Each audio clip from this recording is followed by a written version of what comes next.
السلام عليكم ورحمة الله تعالى وبركاته. ازيكم عاملين ايه؟ انا النهاردة طبعا اللي بيتفرج عليا عارفني وفي ناس مش عارفاني. انا دكتور ايمان الهاشمي. انا بيولوجي وساينس تيتشر.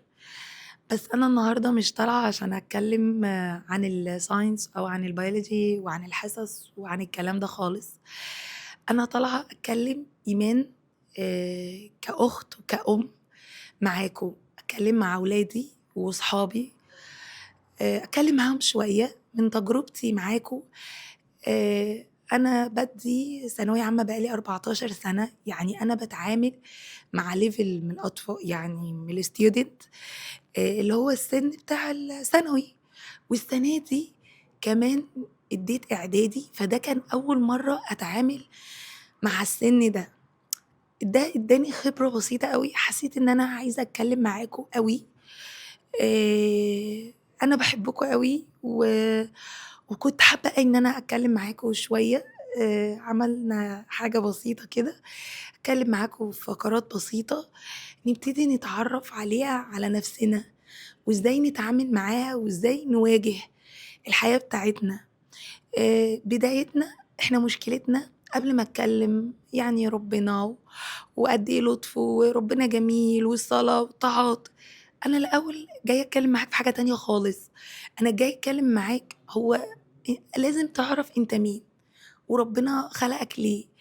فأنا في البرنامج ده أو الفقرات الصغيرة دي جاية أتكلّم معاك ونتناقش شوية. أنا لا دارسة علم يعني أنا بادرس شرعي بس أنا لا دارسة حاجة ولا باخد شهادة معيّنة، لأ، أنا جاية أتكلّم معاكم عادي جدًا، على نطاق خبرة وبعض الابتلاءات وبعض المواقف، ونطاق خبرة تعاملي معاكم كسِن. قد إيه حبايبي أنتم بتقابلكم حاجات كتير، ومشكلة كلّها إن أنتم مش فاهمين. فعشان ما نطوّلش على بعض، ده يعني فكرتي من فكرة البرنامج، وإن أنا أتكلّم معاكم كده. أول حاجة لازم تعرفها وتبتدي بيها، لازم تعرف أنا مين وجيت ليه. ربنا عز وجل قال إيه؟ لقد كرّمنا بني آدم. طيب هو ربنا كرّمنا إزاي؟ ربنا خلقنا ليه؟ أنا الأول عشان أعرف ربنا كرّمنا إزاي، لازم أعرف هو أنا اتخلقت ليه؟ أنا اتخلقت ربنا قال: "وما خلقت الجن والإنس إلا ليعبدون". طيب إن أنا أعبده، إن أنا ليل نهار إن أنا باعمل عبادات، صلاة قيام وصلاة وكده، لأ، ربنا خلقك عشان تبقى خليفة على الأرض، كل خطوة بتعملها بحسنة. إزاي يعني؟ مش فاهم يا ميس إيمان. هاقول لك، ربنا خلقك عشان تعمّر الأرض، تبقى خليفة على الأرض. كان في قوم مننا، عشان كده في الآية قال: "وما خلقت الجن والإنس إلا ليعبدون". الجن اتخلقوا قبلنا، قوم دي طغوا أوي على الأرض، فجروا باللفظ يعني، فجروا جدًا، فسدوا على الأرض، كانوا بيمكروا لبعض، بيقتلوا في بعض، كان في بقى حاجات وحشة أوي كتير. فربنا جاب بني آدم وخلق سيدنا آدم عز وجل ونفخ فيه من روحه، دي أول تكريم لينا، نفخ الله عز وجل من روحه في سيدنا آدم وذريته. ليه بقى؟ عشان قال لقد كرمنا بني آدم، دي أول تكريم إن هو نفخ فينا من روحه. الله عز وجل لما خلقنا عشان نعبده ونعمّر الأرض. فعمارتنا للأرض خلاص كده، وإن إحنا نبقى فيها خليفة نعمّرها. يعني أنت لمّا يكون عندك حاجة وعايز تطوّرها، عايز تخلّيها في أحسن حاجة، بتعمل إيه؟ باقعد أقرا وأقعد أدرس، وأشوف أدرس الحاجة وأشوف أبعادها إيه، وأدوّر على كل حاجة، وأفشل وأقوم تاني وأحاول لحد ما أوصل في الصورة التحفة اللي أنا حاططها في دماغي عشان تبقى الdevelopment بتاعي أو التطوّر بتاعي تحفة. هو ده. إحنا اتخلقنا على الأرض عشان نعمّرها، تبقى كلّها خير ونطغي على الشر ونعمّر فيها مش ندمّر فيها. من هنا لو بدأت تفهم هدف من إن الهدف اللي ربنا خلقك عشانه، هتبتدي تتعرّف على نَفْسك. طَب إزاي هاتعرّف على نَفْسي؟ أيوه، ربنا عز وجل قال إيه؟ لقد كرّمنا بني آدم. باستغرب أوي اللي إحنا بنعمله في نَفْسنا، أنا باكلّم نَفْسي معاكم بالضبط. لقد كرّمنا بني آدم يعني كرّمناه، كرّمه أوي وعلّاه أوي وعلّى شأنه أوي، ولقد خلقنا الإنسان في أحسن تقويم، وخلقه في أحسن صورة. سبحان الله، اسم الله المصور، يعني ربنا وصف نفسه إن هو المصور، إن هو اللي بيصور الحاجة وبيخلقها في أحسن تصوير. سبحان الله. طيب هو ربنا خلقك في أحسن تصوير وكرمك، أولا ده من ورحمة منه، ثانيا عشان تبقى جاهز لرسالتك. رسالتي ايه؟ العبادة يا ميس، ماله ومال خلق؟ لا، ايه ده؟ هو خلقك في الصورة دي عشان تبقى جاهز لرسالتك، لتعمير الأرض. طب ازاي يا ميس؟ عشان أحارب. هو أنا لوحدي؟ لا، مش لوحدي. اصلا ربنا خلى فيه ايه؟ ثواب وعقاب، جنه ونار، بعدين هنتكلم عليه. انا جايه النهارده اتكلم عن خلقه الانسان، ازاي ربنا اداك من قدرات ونعم انت قادر تواجه بيها جيوش. ازاي ازاي يا حبايبي؟ ان هو اداك، كرمك ازاي؟ ان هو اداك نعمتين، اللهم بارك، تحفه. ايه هما النعمتين؟ العقل، ميزك بيه عن بقيه المخلوقات، والقلب. القلب، بص انا هديك مثال بسيط. هو انا لما اجي اقول لك كلمه تضايقك، مش في ناس بتزعل فجاه وشها يصفر وضربات قلبها تتغير وممكن يغمى عليها، صح؟ طيب معنى كده ان الكلمه اثرت في قلبك فغيرت طبيعه جسمك. هو ده بقى القلب والعقل، الاتنين دول نعمتين قويين جدا. القلب لما يكون قلب سليم، عنده استعانة بربنا، حاضر يا رب، عنده يقين بالله عالي، يعني إرادة قوية، يعني قوة، يعني جسد صحي. سبحان الله، مع أخذ الأسباب برضو إن أنا أحافظ على جسد. صح، في ناس خفت كتير من أمراض كتير لمجرد لا إن شاء الله أنا هخف. هي خلاص قلبها عنده يقين بالله عز وجل، باستعانتها بالله ان هي هتخف، بتخف. صح ولا لا؟ القلب، يبقى القلب لما يكون قلب سليم مستعين بربنا وعنده يقين عالي، يبقى في قوة عالية، في إرادة عالية، في جسد صحته حلوة. ايه ده؟ وانت عارف وانت عارفة لما تكون كلمة فرحاكي ايموشنال، تبقي طايرة وفيكي باور وفيكي صحة تهدي بيها جبال، تقولي انا النهارده مبسوطة، انا مستعده اعمل اي حاجه انتوا عايزينها. يعني ربنا عارف ان هو خلقك قد الرساله اللي عندك. فهمتوا؟ طيب العقل، الداتا انتري، ده السيستم بتاعك، ده البروجرام بتاعك، ده الكمبيوتر بتاعك. انت دلوقتي اي سيستم، اي محلات، اي شركه، مش لازم يبقى لها سيستم يقولك اصل ده متسجل على السيستم كده انا ما اقدرش اغيره. العقل بقى ده الكمبيوتر بتاعك، ده السجل بتاعك اللي انت بتدخله ليه، هو اللي بيسيستم عليه افكارك وجسمك وصحتك، ولذلك بيأسس عليه رد فعلك. ايوه، العقل الداتا انتري. انا دخلت في عقلي، انا انسان، ربنا كرمني، ربنا عززني، ربنا فضلني عن العالمين، سبحان الله عليه العظيم. دخلت كده كل الداتا انتري دي في مخي، فلما اجي اتعرض لموقف صعب، لما اجي اتعرض لاي حاجه واجهتها، واتفر اللي واجهتها، علي يقول لي خلي بالك، انت ربنا كرمك، انت عبد الله عز وجل، انت ربنا من عليك، خلي بالك انت غالي قوي، ده ربنا فضلك عن العالمين، مستحيل ربنا يسيبك. شوف شوف شوف، ده اسمه ايه بقى؟ رد فعل من عقلك في وقت اللزوم. يبقى عقلك، حركة جسمك وردود فعلك معتمد على النوليدج أو الأفكار اللي انت مدخلها في عقلك. سبحان الله. عشان كده بيقولك ايه عندنا، حتى بيقولك في أمراض اسمها سايكوسوماتيك ديزيز، يعني هي أمراض جسدية بس هي ناتجة من الحالة النفسية. انت دخلت في قلبك كلام، في عقلك كلام نتج عنه ان مشاعرك، ودخلت قلبك ومشاعر كلام يعني مختلف، فلما دخلت عقلك وقلبك داتا غلط، جسمك يتحول بأمراض وهتكون نفسية ضايعة. نسيت رسالتك، نسيت ان انت جيت ليه، نسيت ان انت انسان، ان انت قوي، انت حاجة كبيرة قوي عند ربنا. لازم تبتدي تعرف، لو عرفت انا مين وجيت ليه وايه الامكانيات اللي ربنا حززني بيها عن اي مخلوق تاني، هتبتدي اتقرب واعرف ربنا، وهبتدي اعرف انا مين، وهبتدي اتعامل معاها. فالنهارده كنت جايه عشان اقول لك اعرفك انت مين.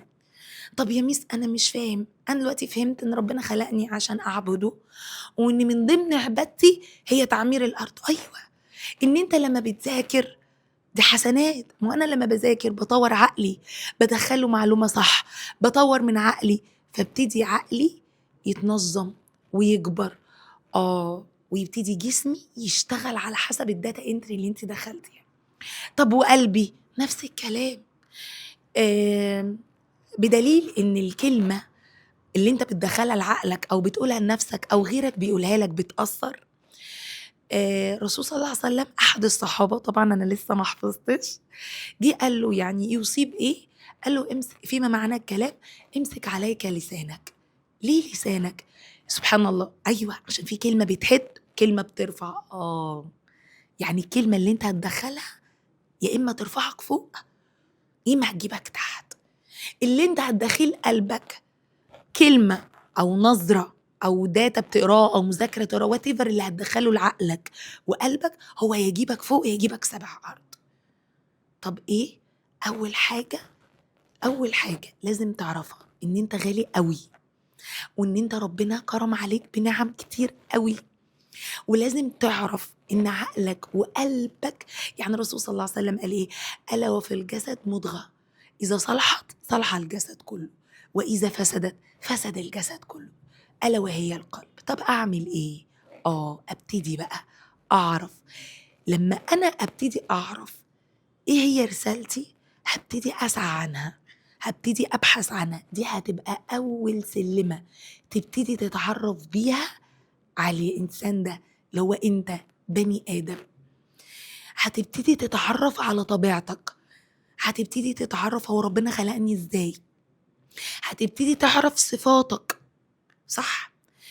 انا دلوقتي ليل نهار مدخل في عقلي وفي قلبي الريلز اللي بنتفرج عليها وانا معاكم والفيديوز، بس حسب النوع. انا عماله ادخل ايش تمثيليات معرفش ايه، وايش حب، ودي قالت ودي عادت، وانا عايزه شعري يبقى عامل ازاي، وانا عايزه معرفش ايه، وعايزه معرفش اعمل ايه، وعقلي ادخل فيه بص احنا هنفكر في كذا ونسعى كذا، ونسيت رسالتي الرئيسيه. يعني نسيت رسالتي الرئيسيه. انت ممكن تعمل كل اللي انت عايزه فيما يحب الله ويرضى. خلي بالك لما تبتدي تتعرف على قلبك وعلى عقلك كويس، والنعمتين دول قد ايه ان هم جبابره، هتبتدي تشتغل عليهم. بس خلي بالك نفسك هتاخدك يا سكتين، يا هشتغل عليهم كما امرني ربي، يا اما هشتغل عليهم بعيد عن ربنا. لو اشتغلت عليهم بعيد عن ربنا ممكن يديك ساعتها مثلا احساس بالانجاز او الاحساس اللي هو بالفعل، او ان انا نجحت لحظي. صدقني هتلاقي مسلوب منه اهم حاجتين: البركه والاحساس بالنشوه والاحساس بالانجاز. لا انا حاسس ان انا انجزت، احساس مؤقت نيفر ايفر. هتحس قلبك فيه وحشه وفي قبضه. انا نجحت بالغش، انا شغلت دماغي وعرفت اعمل ايه، وجبت ده وجبت ده، وضحكت على اصحابي اللي هي المصلحه وما اعرفش، وشغلت الداتا انتري وقريت ودرست واتعلمت، بس في حاجه عكس اللي انت اتخلقت عليها، زي ما بنقول كده عكس الفطره. هتلاقي الريزلت ناتجه وقتي، هتلاقي قلبك فيه وحشه، مش هتلاقي احساس الانجاز التحفه اللي هو اصلا الاحساس بالانجاز ده هو سبحان الله ربنا جعله سر الحياه. لما بيجي اي واحد بيتعرض لاي ازمه يقول له ايه؟ ابتدي اعمل حاجه وحس ان انت انجزت فيها. ايه حاجه ان انت كنتش تقدر عليها وتقدر عليها وعملتها؟ الاحساس بالانجاز ده احساس المخ مترجمه ان حاجه تحفه قوي، فبيدي باور للجسم تحفه قوي. عشان ما اطولش عليكم، فاول نقطه انا عايزاك تعرف ان انت جيت هنا ان اولا ان انت غالي قوي، ان ربنا كرمك قوي، وان انت غالي على ربنا جدا جدا، وان انت جيت هنا عشان تعمر الارض، جيت هنا عشان تبقى شخص قوي. ربنا عز وجل بيحب المؤمن القوي. طب اعمل ايه؟ خطوه خطوه هنبتدي نعرف ازاي نتعامل مع اعظم نعمتين ربنا عز وجل اداهم لنا: العقل والقلب. ازاي نغذي عقلي وازاي اغذي قلبي من ناحيتين؟ ان انا ابتدي اقرا عن الله عز وجل هو مين ربنا. ابتدي اعرف بقى، ما انت خلاص بدأت عرفت انت مين، هبتدي اقرا بقى، نبتدي نتكلم هو العقل والقلب اغذيهم ازاي، ابتدي اعرف ازاي استخدمهم صح، ابتدي اعرف نفسي ان انا انسان. لازم تتقبل ان انت انسان. مستحيل، مستحيل ان انت تتخلق من غير هدف، من غير رسالة. مستحيل يومك يعدي روتين، لا، انا ممكن يومي كله يعدي حسنات، جبل حسنات من غير سيئات، وهو روتين. هنبتدي بقى نعرف يعني ايه صلاة. لما انت هتبتدي تعرف ربنا، انت قلبك هيتعلق بيه. ياه، نعم ربنا بادئة من اول ما يوم خلقك، من اول يوم خلقك وهو بيحبك.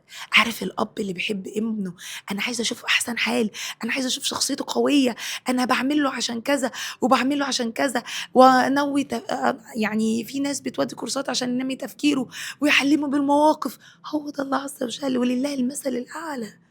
سبحان الله العظيم. ومن هنا بقى يجي الالحاد. يعني ايه الحاد؟ وانا اصلا مش عارف هو انا ليه يا رب ولا ماليش، هو انا جيت ليه، هو ده انا الكلام بقى اللي بيطلع ده انا من الطبيعه، ده انا ما اعرفش. فيش كلام ده. انت جسد وروح ونفس، جسد وروح ونفس. روح ونفخنا فيه فيما معنى الايه، يعني من روحنا. يعني انت فيك حاجه قويه جدا، ده لوحده اعجاز. سبحان الله عليه العظيم. ف يعني دي كانت موضوع الحلقة، إن أنا أبتدي أقعد مع نفسي، أنا مين وجيت ليه. هتكلم معاكم بقى في الفقرات الجاية واحدة واحدة. يعني إيه إنسان؟ إيه صفاته عشان نتقبلها أرجوكوا.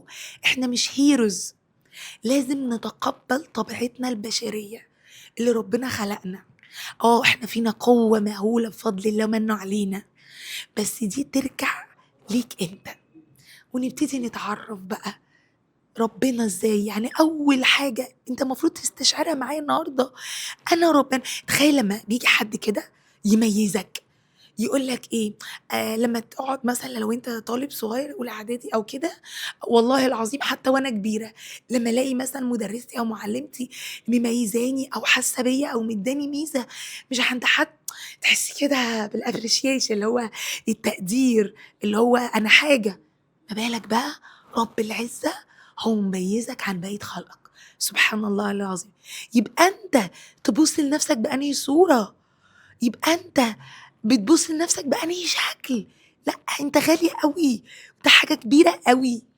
هنبتدي بقى واحده واحده، نبتدي نتعرف على ربنا بالنعم اللي هو اداها لك، وازاي نستفاد بيها، وازاي نستخدمها، وازاي نقوم برسالتنا، وازاي نعيش حياتنا بس فيما يحب الله ويرضى. عمر ما كان ان انا اعرف ربنا او ان انا احبه او ان انا اقرب له ان انا اعتزل عن حياة الدنيا، بس هدف ان انا يبقى انا عارف ان انا عايش بس ليا رسالة. كل خطوة ونفس بيطلع مني ورا هدف، وان انا لو وقعت اقوم واقف تاني. بمين؟ باستعانتك بربنا. اعرف كده حياتك كلها في آية واحدة، ان انت مش هتعمل كل ده من غير ربنا، وان انا اصلا المفروض انا بعبد ربنا وبنفذ كلامي ربنا. يبقى انا حياتي كلها فين؟ في آية واحدة، اياك نعبده واياك نستعين. النهارده بدأنا بس نعرف نبذة عن نعم ربنا علينا، نبذة عن انا مين، اتخلقت ليه، ايه هدفي في الحياة، ايه النعمتين اللي ربنا ادهم لنا جبارة تخليني حاجة مهولة. المرة الجاية هنبتدي بقى نتكلم على نعمة نعمة، ونبتدي نتكلم عن الله عز وجل.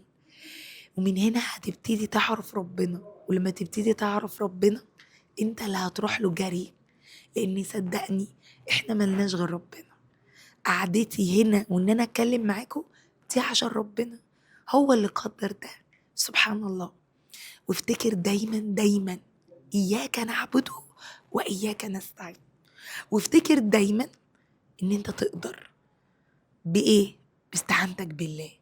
يوم ما تحس ان انت كده مش قادر، افتكر ان الله مستعان دائما وابدا. لحد ما نتقابل، الحلقة الجاية.